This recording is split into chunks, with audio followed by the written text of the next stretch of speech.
જય ઈસુ સંતોની કેડીમાં આપ સૌને સુસ્વાગત। રોમ 10:17 કહે છે, જે કોઈ પ્રભુનું નામ લેશે તે સૌનો ઉદ્ધાર થશે।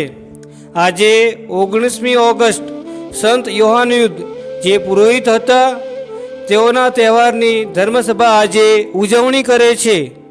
સંત યોહાન યુદ્ધનો જન્મ 14મી નવેમ્બર ઈસવીસન 1601ના રોજ ફ્રાન્સમાં થયો હતો। ઈસુ સંગી કોલેજમાં અભ્યાસ કર્યો અને પુરોહિત દીક્ષા ગ્રહણ કરી। પુરોહિત તરીકે તેઓમાં આત્માઓના ઉદ્ધાર માટે અદમ્ય ઉત્સાહ હતો। તેઓએ પોતાના જ લોકો મધ્યે ભગીરથ કામ કર્યું। શ્રદ્ધાની ઘોષણા કરતાં કરતાં તેઓ આખા ફ્રાન્સમાં ફરી વળ્યા અને ઘણા લોકોને પ્રભુ તરફ દોરવામાં સફળ નીવડ્યા।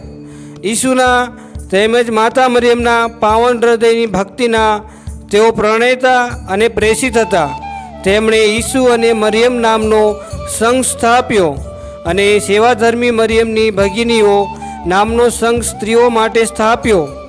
સંઘ સ્થાપવા પાછળનો તેમનો ઉપદેશ સેમિનારીઓનું સંચાલન કરવું અને ગ્રામ્ય વિસ્તારમાં મિશનરી કાર્ય હતો।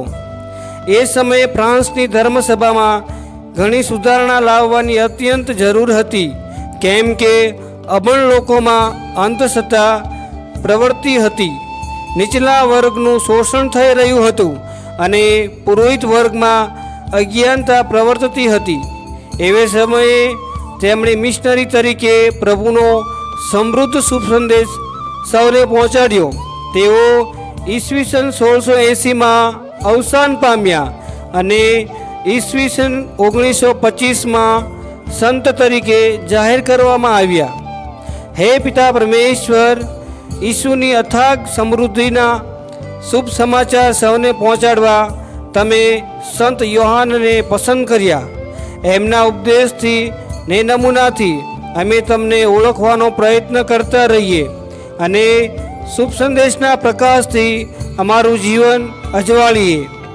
પ્રણામ મારિયા, કૃપાથી પૂર્ણ, પ્રભુ તારી સાથે છે। ભાગ્યવંત તું સ્ત્રીઓમાં અને ભાગ્યવંત તારા ઉદરનું ફળ ઈસુ। હે પવિત્ર મારિયા, પરમેશ્વરની માં, અમો પાપીઓની વાસ્તે વિનંતી કર, હમણાં અને અમારા મોતની વખતે, આમીન।